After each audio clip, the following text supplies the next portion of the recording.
سعودی عرب نے اپنے اس شہری کو گرفتار کر لیا جس نے یہودی صحافی کی مکے میں داخلے اور جگہ جگہ گھومنے میں مدد کی تھی۔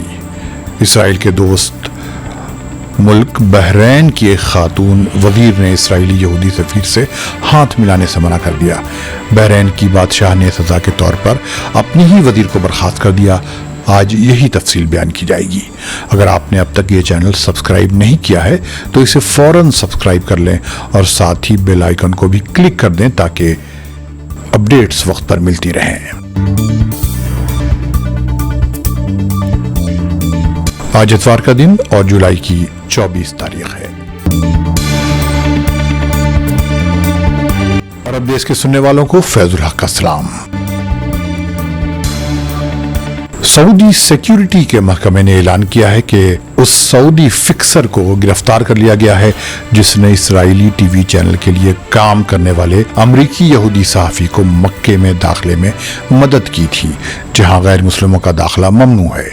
اسرائیل کے چینل 13 نے اپنے اس صحافی کی مکہ اور اطراف کے مقامات مقدسہ کی ویڈیو رپورٹ بھی نشر کی تھی، لیکن جب اس پر مسلم دنیا میں رد عمل آیا تو اس ٹی وی چینل نے معذرت کر لی تھی۔ اس سعودی کو اس یہودی صحافی کی مکے میں داخلے میں مدد کرنے کے الزام میں گرفتار کر کے پبلک پروسیکیوشن کے حوالے کر دیا گیا ہے۔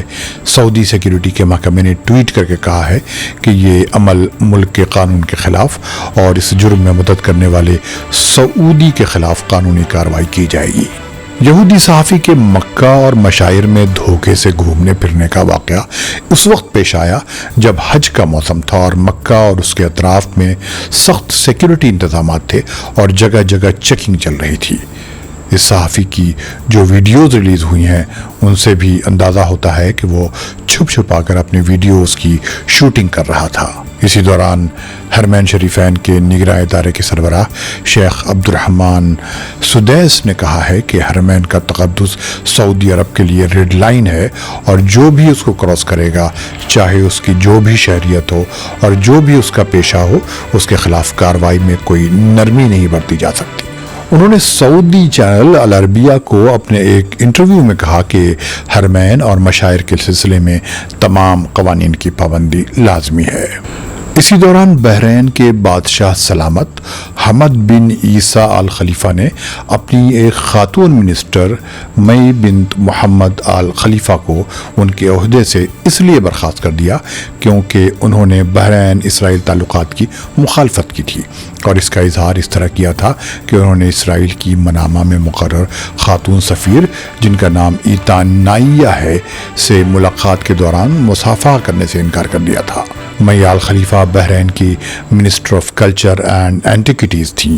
وہ تقریباً 20 سال تک میڈیا اور کلچر کے میدان میں کام کر چکی ہیں۔ جب 16 جولائی کو امریکی سفیر اسٹیفن پونڈی نے بحرین کے دارالحکومت میں اپنی رہائش گاہ پر اپنے والد کے انتقال پر ایک تعزیتی مجلس منعقد کی تھی جہاں اسرائیلی سفیر بھی موجود تھیں۔ جب مئی آل خلیفہ وزیر کی حیثیت سے وہاں پہنچی تو انہوں نے اسرائیلی سفیر سے نہ صرف ہاتھ ملانے سے انکار کر دیا بلکہ وہاں سے چلی گئیں۔ مئی آل خلیفہ کا تعلق بھی حکمراں خاندان سے ہے۔ وہ بحرین کے دارالحکومت کے پرانے علاقے میں یہودیوں کو آباد کرنے کی مخالفت کرتی رہی تھیں۔ انہوں نے یہودی سرمایہ کاروں یا انویسٹرز کو بھی منامہ کے باب بحرین سے یہودی کنیسہ کے درمیان یہودی بستیاں بنانے کے لیے سرمایہ کاری کرنے سے روک بھی دیا تھا۔ انہوں نے نومبر میں ایک اجلاس بھی کیا تھا جس میں ایک یہودی مورخ اعلان یا بھی موجود تھے۔ ان کی موجودگی میں مئی آل خلیفہ نے فلسطین میں یہودیوں کی بستیاں بسانے کی سرگرمیوں کو روکنے کا مطالبہ کیا تھا اور کہا تھا کہ اسرائیل کے ساتھ تعلقات بنانے کے لیے یہ ضروری ہے۔ جب مئی آل خلیفہ نے اسرائیلی سفیر سے ہاتھ ملانے سے انکار کر دیا تو عربوں نے ان کی خوب پذیرائی کی۔ جب انہیں اس جرم کے پاداش میں منسٹری سے برخاست کر دیا گیا تو انہوں نے ٹویٹ کر کے اپنے حامیوں کا شکریہ ادا کیا۔